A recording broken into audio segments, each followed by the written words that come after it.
Well, hey guys, and welcome back to another Thursday sermon.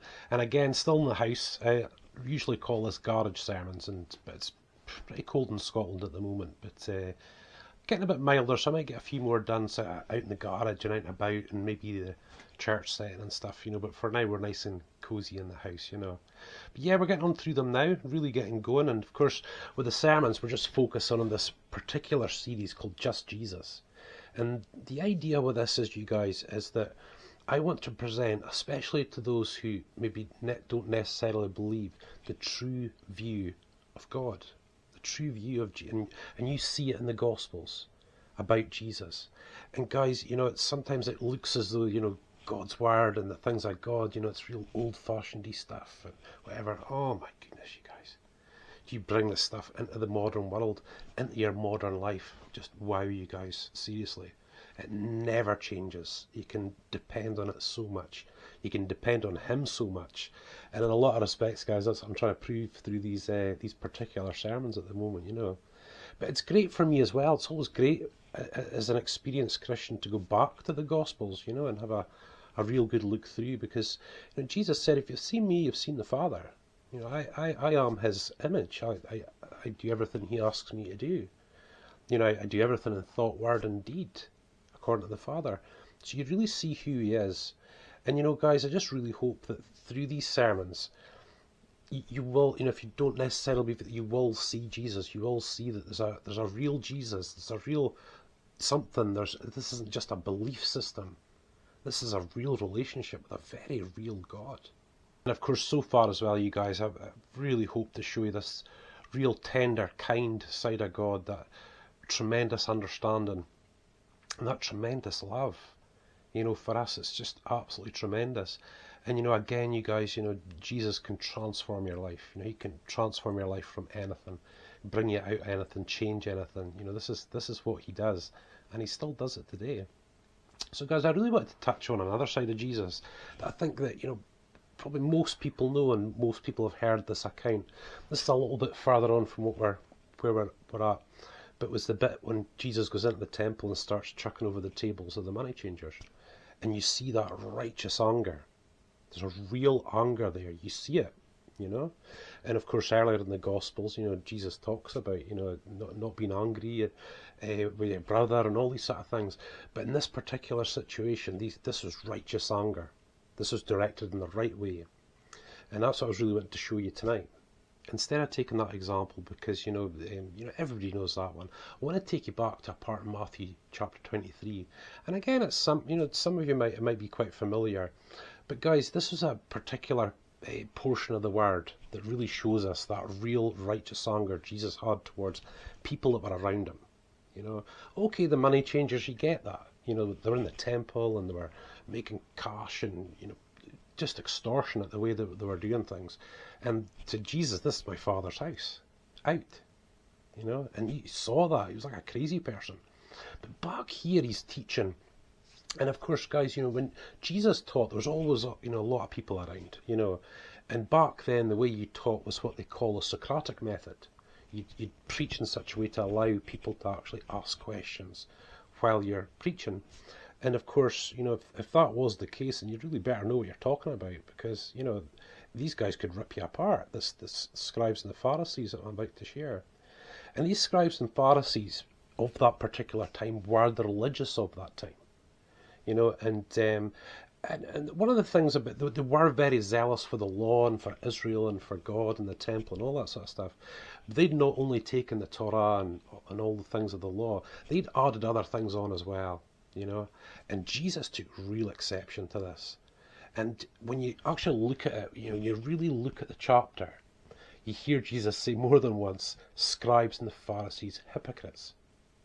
Call them serpents, call them this. This is in front of the multitudes, just the normal people of the populace. And here's the scribes and Pharisees round about listening. And here's Jesus openly teaching, saying, whatever the scribes and Pharisees ask you to do when it comes to the law, absolutely. At this particular point in time of Jesus' ministry. But they ask you to do it according to their works, forget it. And he really ripped into them. And when you really read it, you can hear the anger. You can hear it. And you can feel it, how angry he was directed towards them. But just like the temple, you guys, I just want to show you why. Why is this anger different? And the reason that anger was different, you guys, was because of the effect it was having on the people. And this is what angered him. It was his love for the people that were around about him. They were being taken. There were these charlatans and these various guys. They were being taken. They couldn't even come into the Father's house without spending all this money. And when they should be able to come in and just be there, you know, be around God, Jesus took real exception to this. And this is where you see him be really angry. But that anger comes from love, because of his great love for the people around. You know, and he wasn't there to win any popularity contests, you know, with the rulers and the priests, the scribes, the Pharisees. He wasn't interested in that at all, but he was interested in the people, you know.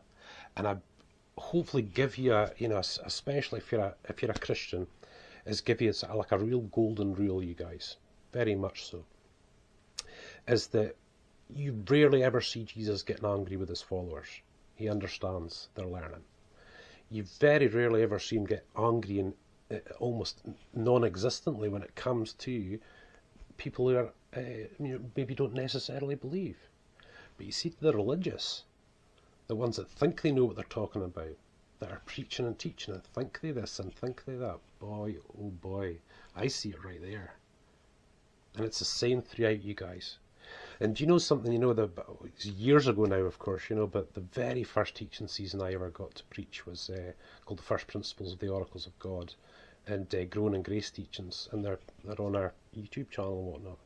But I really needed a word from God. I needed this, just this word to go forward with, you know. This is my first time preaching and teaching. And he said to me, and it's like when you've got a bit of a confused mind, and this perfect sentence comes across just like that. And he said to me, speak kindly to my people. Just like that. Speak kindly to my people. Oh, wow. That was just like, I needed that. That is awesome. And that is just so true, you guys. That's what I've preached ever since. So, you know, if you maybe don't see me jumping up and shouting around, you know, sometimes I do in the church, in the pulpit, of course, you know, you get pretty overexcited at times and, you know, passionate and all that. But oh my goodness, guys, I got my warning from day one. And guys, the reason I'm kind of using myself as an example here is just to try and take what's there into our time and what God does for us. Because guys, you know, when you are with Jesus, when you are with God, he will defend you. He really will defend you. And guys, I'll tell you, I'd love to tell you just a little story. You know, I've always got some wee testimony to share, you know. But it was way back, you know, it was when I first come back to God, and, you know, life is in a bit of a mess and stuff. And everything was kind of going okay at work, but there came a point where this new boss got put in place. And I found out later, they seriously thought that by firing someone, that would scare the rest of the staff. They went for me, you know, went for the Christian dude, you know, and stuff like that. And this went on for a while, but it was getting worse. This was beginning to affect my career, and now the big bosses were starting to find out that I was apparently incompetent and this, that, and the next thing, you know.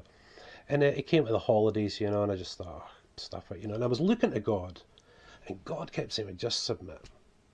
Just submit to your boss. Just submit to the situation. I'll deal with it. That comes from the scriptures, following scriptural principles.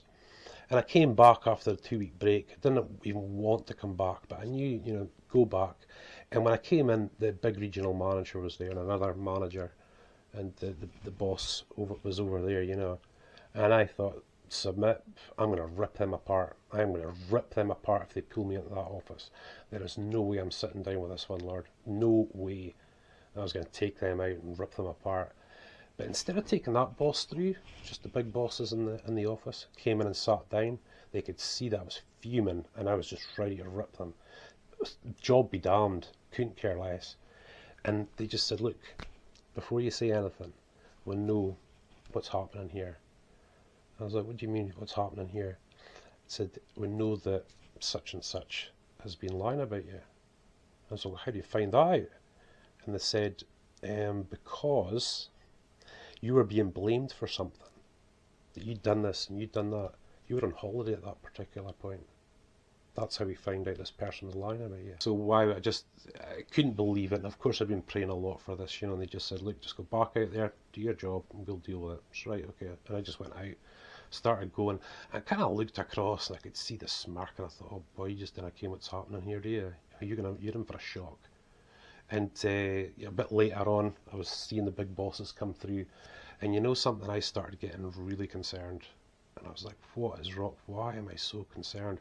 So I went away at the back of the garage, and sat out the back of the garage. And I got this real sense that this was God. He was the one that had made this happen, had revealed the lies, and made this whole situation happen.